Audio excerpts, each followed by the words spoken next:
Hi all, welcome to football arena.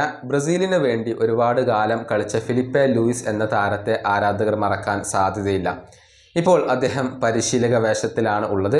Brazilian ക്ലബ്ബായ ഫ്ലമംഗോയെയാണ് അദ്ദേഹം പരിശീലിപ്പിച്ചുകൊണ്ടിരിക്കുന്നത്. കഴിഞ്ഞ ദിവസം ഒരു ഫൈനൽ മത്സരം ഫ്ലമംഗോ കളിച്ചിരുന്നു. കാരിയോക്ക ടാക്ക ഗുവാൻബറ എന്ന ടൂർണമെൻറ്റിൻ്റെ ഫൈനലിൽ ഫ്ലമംഗോ വിജയിച്ചിട്ടുണ്ട്. ഫ്ലുമിനൻസിനെയാണ് അവർ പരാജയപ്പെടുത്തിയിട്ടുള്ളത്. അങ്ങനെ ആ ഒരു കിരീടം നേടാൻ അവർക്ക് കഴിഞ്ഞിട്ടുണ്ട്.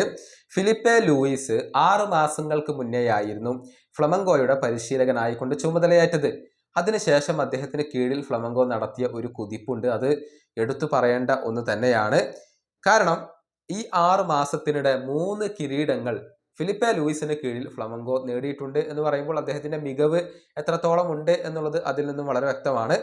മാത്രമല്ല 26 മത്സരങ്ങളാണ് അദ്ദേഹത്തിന് കീഴിൽ ഫ്ലമംഗോ കളിച്ചിട്ടുള്ളത്. അതിൽ നിന്ന് കേവലം ഒരു മത്സരത്തിൽ മാത്രമാണ് അവർ പരാജയപ്പെട്ടിട്ടുള്ളത്. നിലവിൽ 24 മത്സരങ്ങളിൽ ഒരു അപരാജിത കുതിപ്പ് ഫ്ലമംഗോ നടത്തുന്നുണ്ട് എന്നുള്ളതാണ്. അദ്ദേഹത്തിൻ്റെ ടീം 17 ക്ലീൻ ഷീറ്റുകൾ ഈ മത്സരങ്ങളിൽ നിന്നായി സ്വന്തമാക്കിയിട്ടുണ്ട്. എല്ലാ മേഖലയിലും ഫ്ലമംഗോ സർവാധിപത്യം തുടരുകയാണ്. അതിൻ്റെ ക്രെഡിറ്റ് നൽകേണ്ടത് ഫിലിപ്പെ ലൂയിസിന് തന്നെയാണ്. അദ്ദേഹത്തിൻ്റെ ആ ഒരു പരിശീലകൻ എന്ന നിലയിലുള്ള മികവ് അത് എടുത്തു പറയേണ്ട ഒന്ന് തന്നെയാണ്. നേരത്തെ അത്ലറ്റിക്കോ മാഡ്രിഡിന് വേണ്ടി കളിച്ചിട്ടുള്ള താരമാണ് ഫിലിപ്പെ ലൂയിസ്. ഏതായാലും ബ്രസീലിന് ഭാവിയിൽ ആ ഒരു പരിശീലക സ്ഥാനത്തേക്ക് പരിഗണിക്കാവുന്ന ഒരു പരിശീലകൻ തന്നെയാണ് ഫിലിപ്പെ ലൂയിസ്. ഈ വീഡിയോയുടെ അവസാനിപ്പിക്കുന്നു. അടുത്തൊരു വീണ്ടും കാണാം.